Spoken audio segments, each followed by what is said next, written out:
ನಮಸ್ಕಾರ. ಮಹಾನ್ ಮಾನವತಾವಾದಿ ಸಂವಿಧಾನ ಶಿಲ್ಪಿ ಡಾಕ್ಟರ್ ಬಾಬಾ ಸಾಹೇಬ್ ಅಂಬೇಡ್ಕರ್ ಅವರ 124ನೆಯ ದಿನಾಚರಣೆಯನ್ನು ದೇಶ ಸಡಗರ ಸಂಭ್ರಮದಿಂದ ಆಚರಿಸಿದೆ. ನಾವು ಕೂಡ ಇವತ್ತು ಇಲ್ಲಿ ಆಚರಿಸ್ತಾ ಇದ್ದೇವೆ. ಜ್ಯೋತಿ ಅಂತಕ್ಕಂಥದ್ದು ನಮ್ಮ ಸಂಸ್ಕೃತಿಯ, ನಮ್ಮ ಪರಂಪರೆಯ ಅರಿವಿನ ಸಂಕೇತ, ಹಾಗೆಯೇ ಜ್ಞಾನದ ಪ್ರತೀಕ ಕೂಡ. ಇದನ್ನು ನಾವು ಉಳಿಸ್ಕೊಳ್ಬೇಕಾಗಿದೆ. ಯಾಕೆ ಈ ದಿನಾಚರಣೆ, ಯಾಕೆ ಈ ಸ್ಮರಣೆ? ಚಿಂತಕರಾದಂಥ ಶಿವಪ್ಪ ಅವರು ಒಂದು ಸಣ್ಣ ಕವಿತೆಯಲ್ಲಿ ಹೇಳ್ತಾರೆ, ಯಾರ ನೆನೆದರೆ ಮನ ಹಿಮಗಿರಿಯ ಜಲದಂತೆ ತಿಳಿಯಾಗಿ ಹಗುರಾಗಿ ಶಾಂತವಾಗುವುದು, ತಲೆಬಾಗು ಆ ಹಿರಿಯ ಚೇತನದಿ ಬದುಕು ಭವ್ಯತೆಯೇ ಮುದ್ದು ರಾಮ. ಯಾರನ್ನು ನಾನು ಸ್ಮರಿಸ್ಕೊಂಡ್ರೆ ನನ್ನ ಮನಸ್ಸು ಹಿಮಗಿರಿಯ ಜಲದಂತೆ ನಿರ್ಮಲವಾಗ್ತದೋ, ತಿಳಿಯಾಗ್ತದೋ ಅಂಥ ಚೇತನಗಳನ್ನು ನಾವು ಸ್ಮರಿಸ್ಕೊಳ್ಬೇಕಾಗಿದೆ. ಆತ್ಮೀಯರೇ, ಮಾನವ ಜನ್ಮ 100 ವರ್ಷ ಬದುಕುವುದರಲ್ಲಿ ಸಾರ್ಥಕ ಆಗಲ್ಲ. ದೀರ್ಘಕಾಲ ಬದುಕುವುದು ಮನುಷ್ಯನ ಸಾರ್ಥಕತೆಯಲ್ಲ. ಯಾರಿಗಾಗಿ ನಾನು ಬದುಕಿದ್ದೇನೆ, ಯಾವ ಸೇವೆಯನ್ನು ಮಾಡಿದ್ದೇನೆ ಎನ್ನುವ ನಿದರ್ಶನದ ಮೇಲೆ ಬದುಕು ಸಾರ್ಥಕ ಆಗುತ್ತೆ.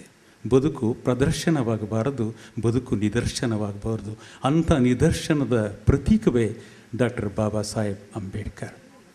ಯಾವ ತತ್ವಗಳಿಗೋಸ್ಕರ ತಮ್ಮ ಜೀವನವನ್ನು ಮುಡುಪಾಗಿಟ್ಟರೋ, ಯಾವ ಮೌಲ್ಯಗಳ ಅನುಷ್ಠಾನಕ್ಕಾಗಿ ತಮ್ಮ ಬದುಕನ್ನು ಹೋರಾಟಕ್ಕಿಟ್ಟರೋ, ಅವರು ನಂಬಿ ನಡೆದ ಯಾವ ಮೌಲ್ಯಗಳು, ಯಾವ ಚಿಂತನೆಗಳು, ಯಾವ ತತ್ವಗಳು ನಮ್ಮ ಬದುಕನ್ನು ಪ್ರಭಾವಿಸಿವೆ, ಅವರ ಸಾಧನೆಗಳನ್ನು, ಅವರ ಸಂದೇಶಗಳನ್ನು, ಅವರ ಚಿಂತನೆಗಳನ್ನು ನನ್ನ ವೈಯಕ್ತಿಕ ಬದುಕಿನಲ್ಲಿ ಎಷ್ಟರ ಮಟ್ಟಿಗೆ ಅಳವಡಿಸಿಕೊಳ್ಳುವುದರ ಮುಖಾಂತರ ಆ ದಾರ್ಶನಿಕರಿಗೆ ನಾವು ಗೌರವವನ್ನು ಕೊಡ್ತಾ ಇದ್ದೇವೆ ಎನ್ನುವಂಥದ್ದು ಕೂಡ ಈ ಸಂದರ್ಭದ ಆತ್ಮಾವಲೋಕನ ಅಂತ ನಾವು ಪರಿಭಾವಿಸಬೇಕಾಗಿದೆ.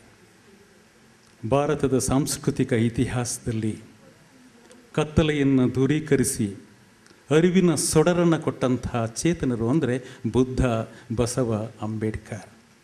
ಈ ದೇಶದ ಸಮಾನತೆಗಾಗಿ, ಈ ದೇಶದ ಸಹೋದರತೆಗಾಗಿ ವಿಭಿನ್ನ ಕಾಲಘಟ್ಟದಲ್ಲಿ ತಮ್ಮದೇ ಆದಂಥ ಒಂದು ಚಳುವಳಿಯನ್ನು ರೂಪಿಸಿ ಜನಮನದ ಅಂತರಾಳದಲ್ಲಿ ಹಸಿರಾಗಿರುವವರು ಅಂದರೆ ಬುದ್ಧ, ಬಸವ, ಅಂಬೇಡ್ಕರ್. ಭಾರತದ ರಾಜಕೀಯ, ಆರ್ಥಿಕ, ಸಾಮಾಜಿಕ ಮತ್ತು ಶೈಕ್ಷಣಿಕ ಕ್ಷೇತ್ರದಲ್ಲಿ ಡಾಕ್ಟರ್ ಅಂಬೇಡ್ಕರ್ ಅಚ್ಚಳಿಯದ ಧ್ರುವತಾರೆ. ಮಾನವೀಯ ದುಃಖವನ್ನು ಆಳವಾಗಿ ಚಿಂತಿಸಿ, ತಾತ್ವಿಕವಾಗಿ ಸಂಶೋಧಿಸಿ, ಅನ್ವೇಷಿಸಿ ಅದರ ಪರಿಹಾರದ ಕಾರ್ಯಪ್ರಣಾಳಿಯನ್ನು ರೂಪಿಸಿದ ಚೇತನ ಇದ್ದರೆ ಡಾಕ್ಟರ್ ಅಂಬೇಡ್ಕರ್. ಭಾರತ ಸ್ವತಂತ್ರವಾದರಷ್ಟೇ ಸಾಲದು, ಭರತ ಖಂಡದಲ್ಲಿ ಜನಿಸಿದ ಪ್ರತಿಯೊಬ್ಬರಿಗೂ ಕೂಡ ಶೈಕ್ಷಣಿಕ, ರಾಜಕೀಯ, ಆರ್ಥಿಕ, ಧಾರ್ಮಿಕ ಕ್ಷೇತ್ರಗಳಲ್ಲಿ ಸಮಾನ ಹಕ್ಕುಳ್ಳವರಾಗಬೇಕೆಂಬ ದೃಢ ಸಂಕಲ್ಪದಿಂದ ಸರ್ವಕಾಲಿಕ ಸಾಮಾಜಿಕ ನ್ಯಾಯಕ್ಕೆ ಒತ್ತು ನೀಡುವಂಥ ಸಂವಿಧಾನವನ್ನು ಈ ಜಗತ್ತಿಗೆ ಕೊಟ್ಟಂಥವರು ಡಾಕ್ಟರ್ ಅಂಬೇಡ್ಕರ್. ಅವರ ಬಾಲ್ಯ, ಅವರ ನೋವುಗಳನ್ನು ನಾನು ಇಲ್ಲಿ ಪ್ರಸ್ತಾಪಿಸಲ್ಲ. ಅವರ ಬದುಕೇ ಒಂದು ಪವಾಡ. ಒಂದು ಕಾವ್ಯದಲ್ಲಿ ಅಗ್ಗಳನೆಂಬ ರತ್ನಪ್ರಭಾ ಪುರಾಣದಲ್ಲಿ ಅಗ್ಗಳನೆಂಬ ಕವಿ ಒಂದು ಕಡೆ ಹೇಳ್ತಾನೆ, ಕುತ್ತಂ ಬಿಟ್ಟೊಡೆ ಪಗೆಬೆಂಬತ್ತುವನ್ ಅವನು ಹುಳಿಯೇ ಕೊಲ್ವುದಯ್ಯದು ಮುಂದಪ್ಪಿತ್ತೇನು ಪೊಡೆಬುದು ಬರಸಿಡಿಲ್ಲ ಅಂತ. ಅಂದರೆ ಇನ್ನೇನು ರೋಗ ವಾಸಿಯಾಯಿತು ಅಂದಾಗ ಶತ್ರುವಾದವನು ಖಡ್ಗದಲ್ಲಿ ಹಿರಿಯೋದಕ್ಕೆ ಬರ್ತಾನೆ. ಅವನನ್ನು ತಪ್ಪಿಸ್ಕೊಂಡು ದಾಟುವಾಗ ಹಾವು ಕಡಿತದೆ, ಅದನ್ನು ದಾಟುವಾಗ ನೆತ್ತಿಯ ಮೇಲೆ ಬರಸಿಡಲು ಬರ್ತದೆ. ಅಂಬೇಡ್ಕರ್ ಅವರ ಬದುಕು ಕೂಡ ಕಷ್ಟದ ಸರಮಾಲೆಯನ್ನು ಒದ್ದಂಥವರು. ಅಂಬೇಡ್ಕರ್ ಅವರನ್ನು ನಾವು ಮಹಾನ್ ಮೇಧಾವಿ ಅಂತ ನಾವು ಹೇಳಬೇಕಾದಿಲ್ಲ. ನಿಕೋಲಸ್ ಬೇವರ್ಲಿ ಎನ್ನುವ ಪಾಶ್ಚಿಮಾತ್ಯ ಚಿಂತಕ ದ ವರ್ಡಿಕ್ಟ್ ಆನ್ ಇಂಡಿಯಾ ಅನ್ನುವಂಥ ಕೃತಿಯಲ್ಲಿ ಒಂದು ಮಾತನ್ನು ಹೇಳ್ತಾನೆ. ಇಡೀ ಪ್ರಪಂಚದಲ್ಲಿ 5 ಜನ ಘನ ವಿದ್ವಾಂಸರನ್ನು ನೀವು ಗುರುತಿಸುವುದಾದರೆ ಅದರಲ್ಲಿ ಡಾಕ್ಟರ್ ಬಾಬಾ ಸಾಹೇಬ್ ಅಂಬೇಡ್ಕರ್ ಒಬ್ಬರು. ಆತ ಮುಂದುವರೆದು ಹೇಳ್ತಾನೆ, ಜಗತ್ತಿನ ಯಾವುದೇ ಪ್ರತಿಷ್ಠಿತ ವಿಶ್ವವಿದ್ಯಾಲಯದ ಪ್ರಾಧ್ಯಾಪಕರಾಗುವ ಅರ್ಹತೆ ಮತ್ತು ಯೋಗ್ಯತೆ ಇದ್ದರೆ ಅದು ಅಂಬೇಡ್ಕರ್ ಅವರಲ್ಲಿ. ಭಾರತೀಯರಾದಂಥ ನಾವುಗಳು ಅಂಬೇಡ್ಕರ್ ಅವರ ಚಿಂತನೆಯನ್ನು, ಅವರ ವಿಚಾರಧಾರೆಯನ್ನು ಇನ್ನೂ ಪೂರ್ಣ ಮಟ್ಟದಲ್ಲಿ ಅರಿಯದೆ ಹೋಗಿರುವುದು ಈ ದೇಶದ ಒಂದು ದೊಡ್ಡ ದುರಂತ. ಅಂಬೇಡ್ಕರ್ ಅವರ ವೈಚಾರಿಕ ನೆಲೆಗಟ್ಟಿನಲ್ಲಿ ಸಂತ ಕಬೀರರ ಒಂದು ತಾತ್ವಿಕ ಚಿಂತನೆ, ಬುದ್ಧನ ನಿರ್ವಿಕಾರ ತತ್ವವೂ ಕೂಡ ಬೆಳೆಸಿಕೊಂಡಿವೆ. ಆತ್ಮೀಯರೇ, ಪಾಶ್ಚಿಮಾತ್ಯ ಚಿಂತಕರ ದೃಷ್ಟಿಯಲ್ಲಿ ಅಂಬೇಡ್ಕರ್ ಎಲ್ಲವನ್ನೂ ಮನಗೊಂಡಂಥ ಒಂದು ಜ್ಞಾನಿ. ಅಂಬೇಡ್ಕರ್ ಅವರನ್ನು ನೀವು ಅರ್ಥ ಮಾಡ್ಕೋಬೇಕು ಅಂದರೆ ಪಾಶ್ಚಿಮಾತ್ಯ ಚಿಂತಕರು ಬರೆದಂಥ ಪುಸ್ತಕಗಳನ್ನು ನೀವು ಅಧ್ಯಯನ ಮಾಡಬೇಕಾಗತ್ತೆ. ಇದು ಬಹಳಷ್ಟು ಮುಖ್ಯವಾದಂಥದ್ದು. ಆ ದೇಶಗಳಲ್ಲಿ ನಮ್ಮ MD ಸಾಹೇಬರು ಹೇಳುವಾಗೆ ಹಲವಾರು ಪದವಿಗಳನ್ನು ಪಡೆದಂಥ ಅಂಬೇಡ್ಕರ್ ಈ ದೇಶದ ಜಾತಿ ಮತ್ತು ಹೊಗುಮದ ಕುರಿತು ವೈಜ್ಞಾನಿಕ ಪ್ರಬಂಧವನ್ನು ಮಂಡಿಸ್ತಾರೆ. ಅಂಬೇಡ್ಕರ್ ದಲಿತರನ್ನ ಕುರಿತು ಚಿಂತನೆಯನ್ನು ಮಾಡಿದ್ದಾರೆಯೇ ಅಥವಾ ದಲಿತರನ್ನು ಕೇಂದ್ರವಾಗಿಟ್ಟುಕೊಂಡು ಈ ದೇಶದ ಸಮಗ್ರ ಚಿಂತನೆ ಮಾಡಿದ್ದೇನೆ ಅನ್ನುವುದು ಕೂಡ ನಮ್ಮ ಮುಂದಿರ್ತಕ್ಕಂಥ ಪ್ರಶ್ನೆ. ದೇಶ ಅಂದರೆ ಏನು? ಭಾರತ ಬಹಳ ದೊಡ್ಡ ದೇಶ. ಇಲ್ಲ, ವಿವಿಧ ಸಂಸ್ಕೃತಿಯ ವಿವಿಧ ಪರಂಪರೆಯ ಜನ ಸಾವಿರಾರು ವರ್ಷಗಳಿಂದ ಆಶ್ರಯವನ್ನು ಪಡೆದು ತಾವು ಕೂಡ ಬದುಕಿದ್ದಾರೆ, ಈ ದೇಶದ ಸಂಸ್ಕೃತಿಯನ್ನು ಕಟ್ಟಿದ್ದಾರೆ. ದೇಶ ಅಂತ ವಿಚಾರ ಮಾಡುವಾಗ ಇಲ್ಲಿ ವಾಸಿಸುವಂಥ ಪ್ರತಿಯೊಬ್ಬರೂ ಕೂಡ ಗೌರವದಿಂದ ಬಾಳುವಂಥ, ಮಾನದಿಂದ ಬಾಳುವಂಥ ಒಂದು ವಾತಾವರಣ ನಿರ್ಮಾಣ ಆಗಬೇಕಾಗಿತ್ತು. ಆದರೆ ದಲಿತರನ್ನು ನಾಯಿ ಪಶುಗಳಿಗಿಂತೂ ಕೂಡ ಕಡಿಯುವಂಥ ವ್ಯವಸ್ಥೆ ಇಲ್ಲಿ ನಿರ್ಮಾಣ ಆಯಿತು. ಅಂಬೇಡ್ಕರ್ ದಲಿತರನ್ನು ಕೇಂದ್ರವಾಗಿಟ್ಟುಕೊಂಡು ಇಡೀ ಜಗತ್ತನ್ನು, ಈ ದೇಶದ ಸಾಂಸ್ಕೃತಿಕ ಇತಿಹಾಸವನ್ನು ಅವರು ಅವಲೋಕನ ಮಾಡ್ತಾರೆ. ಅವರು ಒಂದು ನೊಂದಂಥ ಸಮುದಾಯಕ್ಕೆ ಏನು ಹೇಳೋದು ಅಂದರೆ, ನಿಮ್ಮ ದಾಸ್ಯವನ್ನು, ನಿಮ್ಮ ಅವಮಾನವನ್ನು, ನಿಮ್ಮ ನೋವನ್ನು ಹೋಗಲಾಡಿಸಲು ಬೇಕಾದಂಥ ಒಂದು ಅಸ್ತ್ರ ಅಂದರೆ ಶಿಕ್ಷಣ. ಶಿಕ್ಷಣ ಇಲ್ಲದೇ ನಾವು ಸುಧಾರಿಸೋಕ್ಕೆ ಸಾಧ್ಯ ಇಲ್ಲ. ಆ ಒಂದು ಶಿಕ್ಷಣ ಅಂತಕ್ಕಂಥದ್ದು ಅಂಬೇಡ್ಕರ್ ಅವರ ದೃಷ್ಟಿಯಲ್ಲಿ ಒಂದು ಸಮಾಜವನ್ನು ಜ್ಞಾನದ ಕಡೆಗೆ ಸಾಗಿಸುವಂಥ ಒಂದು ಮಾನವೀಯ ಬೆಳಕಾಗಬೇಕು. ಆದರೆ ಇವತ್ತು ಶಿಕ್ಷಣವನ್ನು ನಾವು ಎಷ್ಟು ಅರ್ಥೈಸ್ಕೊಂಡಿದ್ದೀವಿ ಅಂದರೆ, ಸಂಪತ್ತನ್ನು ಸಂಗ್ರಹಿಸುವ ನಿಟ್ಟಿನಲ್ಲಿ ನಾವು ತೊಡಕೊಂಡಿರೋದಿದೆಯಲ್ಲ, ಇದೇ ಜಗತ್ತಿನ ದೊಡ್ಡ ದುರಂತ.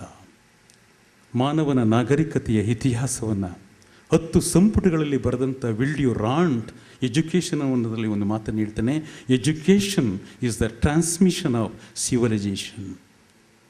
ಶಿಕ್ಷಣ ಅಂತಕ್ಕಂಥದ್ದು ನಾಗರಿಕತೆಯ ಅವಿಚ್ಛಿನ್ನ ಪ್ರವಾಹ ಅನ್ನುವಂಥ ದೃಷ್ಟಿಯನ್ನು ಅಂಬೇಡ್ಕರ್ ಹೊಂದಿದ್ರು.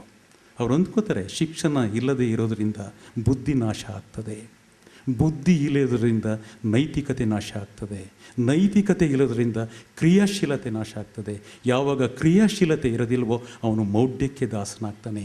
ಈ ಎಲ್ಲ ಅವನತಿಗಳ ಮೂಲ ಶಿಕ್ಷಣ ಇಲ್ಲದೆ ಇರುವುದು ಅನ್ನುವುದನ್ನು ಮನಗಾಣ್ತಾರೆ. ಇದು ಬಹಳಷ್ಟು ಮುಖ್ಯವಾದದ್ದು.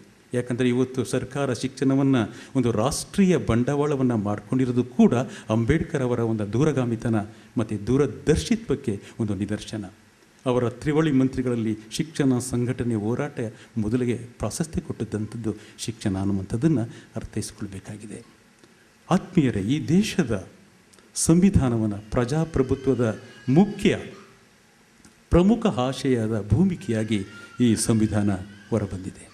ಸಂವಿಧಾನ ರಚನೆಯ ಕರಡು ಸಮಿತಿಯಲ್ಲಿ ಸುಮಾರು 360 ಜನ ಬೇರೆ ಬೇರೆ ಭಾಗಗಳಿಂದ ಚಿಂತಕರು ಬಂದಾಗ, ಈ ದೇಶವನ್ನು, ಸ್ವತಂತ್ರ ಭಾರತವನ್ನು ಮುನ್ನಡೆಸುವಂಥ ಸೂತ್ರವನ್ನು ಯಾರ ಕೈಲಿ ಕೊಟ್ಟು ಬರೆಸಬೇಕು, ಅದಕ್ಕೆ ಪಾಂಡಿತ್ಯ ಪಡೆದಂಥವರು ಯಾರು ಎನ್ನುವಂಥ ಪ್ರಶ್ನೆ ಉದ್ಭವವಾದಾಗ ಕೆಲವರು ಹೇಳ್ತಾರೆ, ಇಂಗ್ಲೆಂಡಿನ ಮಹಾನ್ ಚಿಂತಕ ಜನ್ನರವರಿಂದ ಬರೆಸ್ಬೋದು. ಮತ್ತೆ ಅಲ್ಲಿ ಗೊಂದಲ ಸೃಷ್ಟಿವಾಗುತ್ತೆ. ಈ ದೇಶದ ಸಂಸ್ಕೃತಿಯನ್ನು, ಈ ದೇಶದ ಒಳನೋಟವನ್ನು, ಅಂತರಾಳವನ್ನು ಬಲ್ಲಂಥವರು ಮಾತ್ರ ಇದನ್ನು ಬರೆಸಬೇಕು ಅಂದಾಗ ಆ ತುಂಬಿದ ಸಭೆಯಲ್ಲಿ ಬಾಬು ರಾಜೇಂದ್ರ ಪ್ರಸಾದ್ ಅವರು ಒಂದು ಮಾತನ್ನು ಹೇಳ್ತಾರೆ. ಅದು ಅವರ ಭಾಷಣ ಅಲ್ಲ, ನಾನು ಶಾಸನ ಅಂತ ಹೇಳ್ತಾರೆ. ಅವ್ರು ಹೇಳ್ತಾರೆ, I have never seen in this great hall a man who is capable of shouldering the greatest responsibility of framing the constitution to the future of India, who is none other than doctor Baba Saheb Ambedkar. That our personality in the history of social justice, he was a seer with a rare vision and a man of action and social dynamic. ಎಂಥ ಮೌಲಿಕ ಚಿಂತನೆಯನ್ನು ಅವರು ಮಾಡಿದರು.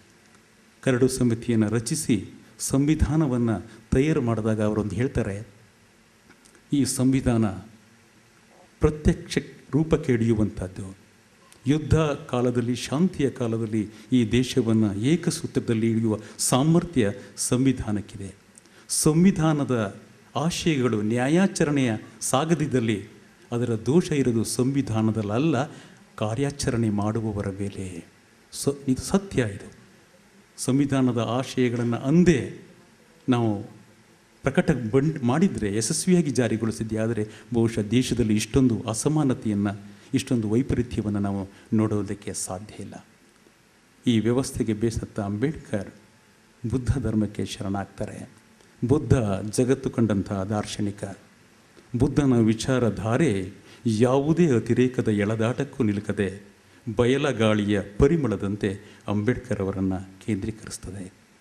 ಪತ್ರಕರ್ತರವರನ್ನು ಪ್ರಶ್ನೆ ಮಾಡ್ತಾರೆ, ನಿಮ್ಮ ಕಟ್ಟಕಡೆಯ ಸಂದೇಶ ಏನು ಅಂತ.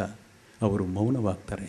ಅವರು ಹೇಳ್ತಾರೆ, ಕಷ್ಟಪಟ್ಟು ಬೈಯುವವರ ನಡುವೆ ನಾನು ಅನುಭವಿಸಿದ ಯಾತನೆಗಳಿಗೆ ಲೆಕ್ಕ ಇಲ್ಲ. ಅವಮಾನದ ನಡುವೆ, ನೋವುಗಳ ನಡುವೆ ಈ ರಥವನ್ನು ನಾನು ನಿಲ್ಲಿಸಿದ್ದೇನೆ. ಮಾನವೀಯವಾದಂಥವರು ಈ ರಥವನ್ನು ಮುಂದೆ ನೂಕಲಿಲ್ಲ ಅಂದರೆ ಅದು ಅಲ್ಲೇ ಇರಲಿ, ಹಿಂದಕ್ಕೆ ನೂಕುವ ಪ್ರಯತ್ನವನ್ನು ಮಾಡಬೇಕಾಗಿಲ್ಲ. ಶಿಕ್ಷಣ, ಸಂಘಟನೆ, ಹೋರಾಟದ ಮುಖಾಂತರ ನಿಮ್ಮ ಹಕ್ಕುಗಳನ್ನು ಪಡೆದುಕೊಳ್ಳಿ. ನಿಮ್ಮ ಸಮೀಪದವರಿಗೆ, ಪರಿಚಿತರಿಗೆ ವಿದ್ಯೆಯ ಮಹತ್ವವನ್ನು ಕುರಿತು ಬೋಧಿಸಿ ಅವರನ್ನು ವಿದ್ಯಾವಂತರಾಗಿ ಮಾಡಿ ಎನ್ನುವಂತ ಹೇಳಿ ಕಂಬನಿಯನ್ನು ಮಿಡಿತಾರೆ. ಆತ್ಮೀಯರೇ, ಅಂಬೇಡ್ಕರ್ ಇಲ್ಲ ಅಂದರೆ ಅವರ ದೇಹ ಮಾತ್ರ, ಅವರು ಒತ್ತಿಸಿದ ಬೆಳಕು ನೊಂದಂಥವರ ಬದುಕಿನಲ್ಲಿ ಸದಾ ಬೆಳಗ್ತಾ ಇದೆ. ಯಾಕೆಂದರೆ ಇತಿಹಾಸವನ್ನು ನೋಡಿದ್ರೆ ಕೋಟ್ಯಾಂತರ ಮಂದಿ ಬಂದರು, ಕೋಟ್ಯಾಂತರ ಮಂದಿ ಹೋದರು. ಆದರೆ ಇತಿಹಾಸವನ್ನು ಸೃಷ್ಟಿಸಿದವರು ಕೆಲವೇ ಮಂದಿ. ಅದರಿಂದ ಮಿತ್ರ ಚಿದಾನಂದ ಕೀರ್ತಿ ಒಂದನ್ನು ಹೇಳ್ತಾನೆ, ಜೀವ ಹೋಗುವ ಈ ದೇಹ, ನಾಶವಾಗುವ ಈ ಸಂಪತ್ತು, ಮಾಸಿ ಹೋಗುವ ಈ ಸೌಂದರ್ಯ, ಈ 3 ದಿನದ ಬಾಳಿನಲ್ಲಿ ನೀನು ಸೋಸಿ ನೋಡಿದಾಗ ನೀ ಕೊಟ್ಟ ಪ್ರೀತಿ, ಕರುಣೆ, ಸೇವೆ ಉಳಿಯುವುದು ಅದೊಂದೇ. ಈ ಕಡೆಗೆ ಅದು ಅಂಬೇಡ್ಕರ್ ಅವರ ಸಿದ್ಧಾಂತವೂ ಕೂಡ.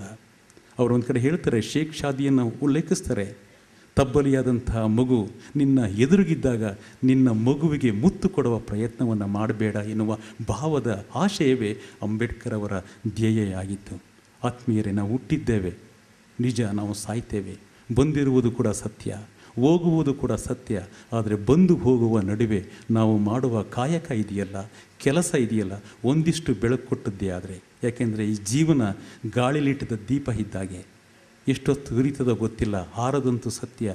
ಹಾರುವ ಮುನ್ನ ಒಂದಿಷ್ಟು ಬೆಳಕು ಬಿಟ್ಟು ಹೋಗೋಣ ಅನ್ನುವುದೇ ಅಂಬೇಡ್ಕರ್ ಅವರ ಒಂದು ಅರ್ಥವಂತಿಕೆ ಅಂತ ಭಾವಿಸ್ತಾ, ಅವರ ಚಿಂತನೆಗಳನ್ನು ಅಂಬೇಡ್ಕರ್ ಒಂದು ಜಾತಿಗೆ ಸೀಮಿತ ಅಲ್ಲ, ಒಂದು ವರ್ಗಕ್ಕೆ ಸೀಮಿತ ಅಲ್ಲ, ಅದೊಂದು ಮಾನವೀಯ ಮೌಲ್ಯ ಅಂತ ನಾವು ಪರಿಭಾವಿಸಬೇಕಾಗಿದೆ. ಅಂಬೇಡ್ಕರ್ ಅಂದರೆ ಒಂದು ಅಂತಃಕರಣ.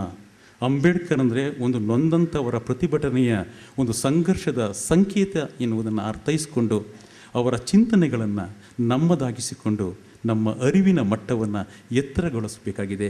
ಯಾಕಂದರೆ ಎಲ್ಲ ಸಂಸ್ಕೃತಿಯ, ಎಲ್ಲ ಜನರ ಒಂದು ತಾಯಿ ಬೇರು ಅಂದರೆ ಪ್ರೀತಿ.